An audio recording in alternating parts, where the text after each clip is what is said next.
Samantala, formal na inilunsad ng Department of Health ang kanilang 2014 Anti-Firecracker Campaign. Ngunit ngayong taon, may bagong style ang ahensya upang mahikayat ang ating mga kababayan na huwag nang magpaputok. Kung ano ito, alamin natin sa ulat ni Joseph Parafina.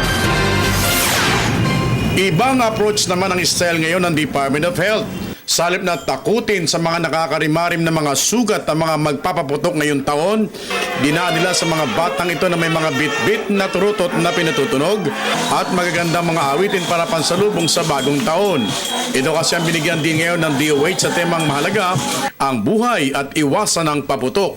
Patakot na raw tayo sa mga karanasan ng mga nagdaang taon na maraming naaksidente sa paputok at ang iba nga napuputulan pa ng kamay. We can still have wholesome fun while keeping safe. Let us urge the public to use alternative noise makers like torotot, car horns, and loud music. Mas masaya kung magpa-party-party ang magkakapitbahay, manonood ng concert ang barkada, o magpa-games kasama ang buong pamilya. Noong 2013 na isang taon, 997 actually had injuries. 11 ang tinamaan po ng stray bullets. 2 accidentally nakalunok po ng mga firecrackers or mga firecrackers. And of course, may isa pong namatay.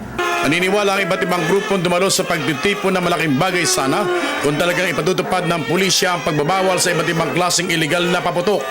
At para sa mga batang ito, malaking bagay na ang pagbibigay ng mga magandang awitin tulad nito.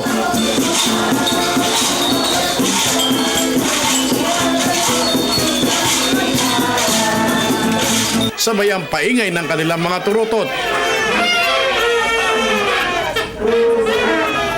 At ang mga mensahe mula sa mga musmos na kaisipan na sapat na para gumising sa atin na wala talagang dulot na maganda sa anumang pagsalubong sa mga susunod pa mga taon ang paggamit ng mga paputok na kung sa'y sumisira na sa kapaligiran, pati awiting 10 mga daliri. Minsan di na maawit dahil kulang na ito ng isa o 2, nakakahiya naman.